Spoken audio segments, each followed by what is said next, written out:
Hey guys, अस्सलाम वालेकुम, welcome back to my channel and welcome to another vlog. कैसे हैं आप सब लोग? मैं अभी अभी उठी थी। आई टुक अ शॉवर। धूप आज बहुत तेज़ है। मैंने स्किन केयर कर ली और धूप में आने से 15 मिनट्स पहले मैंने सनस्क्रीन अप्लाई की है। शाबाश बेटा। अच्छा, ये मैंने डार्क सी लिपस्टिक इसलिए इतनी धूप में लगाई हुई है क्योंकि मैं आप लोगों को इसका वियर टेस्ट देना चाहती थी, क्योंकि पैसे लगे हुए हैं यार, ज़ाया थोड़ी करने हैं। मेबेलिन की ये लिपस्टिक है, महंगी लिपस्टिक है, sensational lips, I think so इसका नाम है शेड का। तो मैंने इसको लगाया इसलिए कि मैं इसमें अभी नाश्ता करूँगी, खाऊं पीऊँगी और देखूँगी कि ये स्टे करती है यानी लॉन्ग लास्टिंग है या नहीं। हवा बहुत अच्छी चल रही है लेकिन धूप बहुत तेज़ है। लेकिन मैंने सनस्क्रीन बहुत भर भर के अप्लाई की हुई है। सनस्क्रीन का एक रूल होता है गाइस के the more you apply the more better results you get. Okay, हम मालूम है तेरे बाप को मत सिखा चल। तो बाकी चीज़ों में तो ये है कि आप लेस अप्लाई करें और रिजल्ट्स आपको ज़्यादा मिल सकते हैं। लेस इज़ मोर वाला फार्मूला बाकी चीज़ों में होता है, बट सनस्क्रीन का ये होता है कि आप जितनी ज़्यादा अप्लाई करेंगे उतनी ज़्यादा प्रोटेक्शन आपको होगी। तो मैं धूप में तो आई हुई हूँ बट मैंने सनस्क्रीन अप्लाई किया हुआ है, तो ये एक पहला प्लस पॉइंट है। दूसरी चीज़ ये है कि व्लॉग का आज स्टार्ट करेंगे। जो जो चीज़ें आज मैं करूँगी, घर पर ही हूँ मैं आज, आई थिंक सो यस, हाँ। लेकिन जो भी काम होंगे, जो भी मैं करूँगी, क्या खाऊँ पीऊँगी, सब कुछ आज के व्लॉग में हम इंक्लूड करेंगे। और फिर जल्दी मैं आप लोगों के साथ स्किन केयर रूटीन अपनी मॉर्निंग की भी शेयर करूँगी। Oh my God! अभी इस वक्त मैंने कोई अप्लाई नहीं किया हुआ, as you can clearly see, बस I am just wearing my red lipstick just to show you guys the results. Is it long lasting or not? wear test आपको और मतलब कैसी है, लग रही कैसी है, तो आप लोगों ने मुझे बताना है। बाकी सारी बातें भी हम लोग करते रहेंगे साथ साथ व्लॉग में। और आज का व्लॉग आप लोग देखें, एंजॉय करें, मेरे चैनल को सब्सक्राइब करें अगर आप मेरे चैनल पर न्यू हैं। नहीं। तो प्लीज़ मेरे चैनल को सब्सक्राइब करें, और जिन लोगों ने सब्सक्राइब किया हुआ है ऑलरेडी उनका बहुत बहुत शुक्रिया। तो एक दो दिन में मैं आप लोगों को एक स्पेशल जगह पर भी लेके जाऊंगी और वहाँ पर जाकर हम लोग व्लॉग करेंगे और वो जगह आप लोगों को बहुत अच्छी लगेगी, trust me.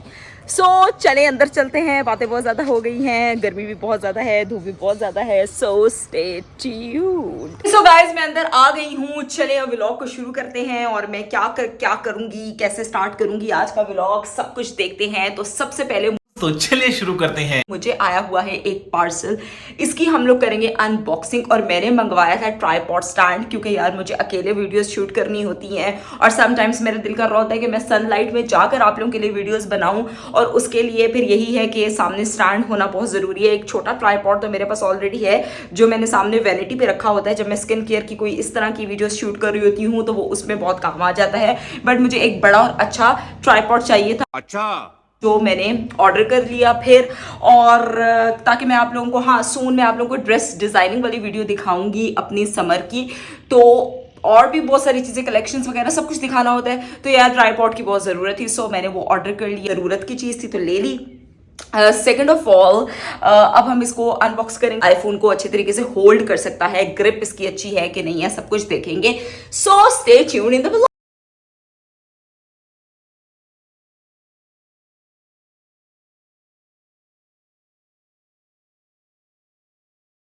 1 hour later.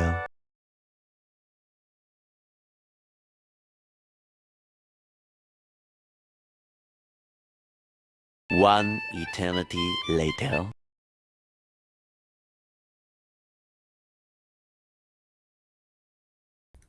Okay so guys, यहाँ पर मैं आप लोगों को फाइनली दिखा रही हूँ जो मेरे मरून मरून रस्टिश रेड से लिप्स आपको नजर आ रहे हैं, वो ये वाली लिपस्टिक है। इसके बाद जी मैंने ये किया था कि कल मैंने कपड़े वॉश किए थे, सो वो सूखने के लिए मैंने बाहर ग्रिल पर डाले थे, और अब कपड़े सूख चुके थे तो आई जस्ट थॉट के कपड़े भी उतार लिए जाएं और संभाल लिए जाएं। मैं जो काम भी करती हूँ साथ साथ करती हूँ, और मेरी कोशिश होती है कि सब काम इकट्ठे वाइंड अप हो जाएं। सफाई वगैरह करती हूँ रोजाना उठकर, उसके बाद कपड़े वगैरह जो धोए धोए हुए होते हैं वो संभालती हूँ, सब कुछ मतलब इस तरह से खलारा समेटा समाटी करके अपना शॉवर लेके स्किन केयर करने के बाद मैं ब्रेकफास्ट करती हूँ। ब्रेकफास्ट में ओवरनाइट ओट्स वाला बनाती हूँ। मैं चोको चिप आपको बता रही थी यार, हेल्दी खाया करें गाइस, ठीक है। आगे चलकर आज आप लोगों को मेरी वीडियो में पता लगेगा कि मेरे साथ कितना कितना बैड सीन हुआ है। वो क्या कहते हैं कि जितना आगाज अच्छा उतना ही अंजाम बुरा, और फाइनली मैं इतनी बुरी हालत से बच बचा कर वापस निकल आई, वो आप लोग आगे व्लॉग में देखते रहिएगा। अच्छा, अभी यहाँ पर मेरा ओट्स मील जो ओवरनाइट में बनाती हूँ वो तैयार था, बस उसमें मैंने ग्रेनोला ऐड करना था, बनानास ऐड करने थे, चोको चिप ऐड करनी थी, और यहाँ पर मैं अपना डिलीशियस सा ओट्स मील एंजॉय कर रही हूँ। ओवरनाइट ओट्स मील की बहुत सारी रेसिपीज हैं गाइज, इंटरनेट पे आप लोग सर्च करें और आप लोग भी अपने लिए ओवरनाइट ओट्स बना लिया करें। ओट्स बहुत फायदेमंद चीज है, ठीक है। ओट्स यानी कि जौ का दलिया, जौ का आपने, अच्छा आप लोगों ने कोशिश करनी है कि जो रोटी आप लोग खाते हैं वो भी जौ के आटे की खाएं, गंदुम मत खाएं, गंदुम से इंसान मोटा होता है और पेट को वो सुजाती है, पेट में स्वेलिंग करवाता है, गंदुम अच्छा नहीं होता है। जौ आप इस्तेमाल करें, कोई भी वेट लॉस करना चाह रहा हो तो वो जौ का इस्तेमाल अपनी डाइट में करे, ठीक है। और जिसे पॉरेज भी कहते हैं और ओट्स भी कहते हैं, तो ये सीन था। अच्छा, यहाँ पर मैंने उसके बाद मैं ऊपर गई थी तो बिया ने ग्रीन टी बनाई हुई थी, उसके बाद मैंने ग्रीन टी पी ली थी, और ये लेमन वाली ग्रीन टी है, ठीक है। मतलब नाश्ता करने के मैं काफी देर के बाद गई थी ऊपर मम्मा के पास, तो फिर बिया ने ग्रीन टी बनाई तो मैंने कहा चलो मेरे लिए भी बना दो, तो उसने मेरे लिए भी ग्रीन टी बनाई थी, ठीक हो गया। तो यहाँ पर जी हम लोग ग्रीन टी अपनी एंजॉय करेंगे। उसके बाद जी कुछ ऐसा सीन हुआ कि ग्रीन टी पीने के बाद मैं नीचे आई और मैंने एक जो सप्लीमेंट मैं खाती होती हूँ ब्यूटेक्स न्यूट्री फैक्टर का वो खाया। यार मेरे साथ हुआ ये कि मैंने वो न्यूट्री फैक्टर का जो सप्लीमेंट है मैं डेली खाती हूँ, मैंने वो खाया, मेरे कहीं गले में या सांस की नाली में वो टैबलेट फंस गई, और उसके बाद अब मेरे घर से जो सबसे ज्यादा नियरेस्ट डिस्टेंस पे हॉस्पिटल था वो पिंडी वाले हॉस्पिटल्स थे, अहमद था, बिलाल था, जितने लोग पिंडी इस्लामाबाद से वाकिफ है उनको पता होगा। लेकिन मैं आप लोगों को कहती हूँ कि बंदा अपना मरवाना है, पेशेंट अपना मरवाना है। यार ये मैं किसी आपको गवर्नमेंट अस्पताल का हाल नहीं बता रही, प्राइवेट हॉस्पिटल्स के भी इतने बुरे ही हालात हैं कि अहमद मेडिकल हॉस्पिटल में हम लोग गए और डॉक्टर को, इमरजेंसी वाले डॉक्टर को समझ ही ना आए जी, कहते हैं गैस्ट्रिक इशू। मैंने कहा भाई गैस्ट्रिक इशू नहीं है ये, मैंने टैबलेट खाई है, मेरी टैबलेट कहीं सांस की नाली में अटक गई है, मैं वॉमिट करने की भी कोशिश कर रही हूँ और वो भी वॉमिट भी नहीं आ रही है मुझे, मेरी सांस अटकी हुई है भाई, मेरी सांस ना बंद हो रही है ना कुछ उखड़ा हुआ सांस है, मुझसे बात नहीं हो रही थी, मेरी बुरी हालत थी और मैं मरते मरते आज बची हूँ। मुझे नहीं पता मैंने टैबलेट को किस तरीके से खाया, वो सांस की नाली में कैसे चली गई और मैं मरते मरते बची हूँ लिटरली। पता नहीं, मुझे नजर लगती है गाइस, बहुत नजर लगती है जब भी मैं थोड़ा सा ज्यादा सोशल मीडिया पर एक्टिव होती हूँ, बहुत दफा ऐसा होता है। तो मेरे साथ ये होता है। अच्छा, यहाँ पर मैं इनकी एडमिनिस्ट्रेशन की माँ बहन कर रही थी, अस्पताल वालों की मैंने माँ बहन एक कर दी, ठीक है। मतलब इन लोगों को आप ये देखिए इमरजेंसी में और मेरी इस वक्त ये कंडीशन है, लेकिन मजाल है कि कोई डॉक्टर देखने के लिए तैयार हो। ये अहमद हॉस्पिटल है, ये कोई गवर्नमेंट हॉस्पिटल का हाल मैं नहीं आप लोगों को बता रही हूँ गाइस, ये इतना बुरा हॉस्पिटल है। टैबलेट मेरी स्टक हुई भी है इस वक्त, ठीक है, और किसी भी वक्त कुछ भी हो सकता है। मैं इतनी बुरी इस वक्त कंडीशन में हूँ, वो कह रहे हमें समझ ही नहीं आ रही कि तो गाइज यहाँ पर मैं आप लोगों को बस यही सब कुछ बोली जा रही हूँ, बताती जा रही हूँ। मेरी बहुत बुरी हालत थी, मैं बहुत ज्यादा गुस्से में थी और अहमद हॉस्पिटल में मेरा बहुत बहुत बैड एक्सपीरियंस रहा है। उन लोगों को समझ ही नहीं आ रही, इमरजेंसी का डॉक्टर इतना कोई नकल्ला नकट्टू अजीब किस्म का इंसान बिठाया हुआ है, उसे समझ ही नहीं आ रही भाई क्या है। मुझे कहते हैं हम जो आपको इंजेक्शन लगाएंगे उससे उम्मीद तो है कि ठीक हो जाएंगे। भाई तुम इंजेक्शन जिस चीज का लगा रहे हो, doctor should be sure about that कि वो मसले का हल निकालेगा, लेकिन कुछ नहीं हुआ। फिर मैं बिलाल हॉस्पिटल सामने आ गई और वहां पर इन्होंने मुझे नेबुलाइज किया और ट्रीटमेंट किया मेरा, मुझे एक ड्रिप लगाई, इंजेक्शन लगाया, उससे शायद वो टैबलेट डिजोल्व हुई है या क्या सीन हुआ है और उसके बाद मुझे रिलीफ मिला है।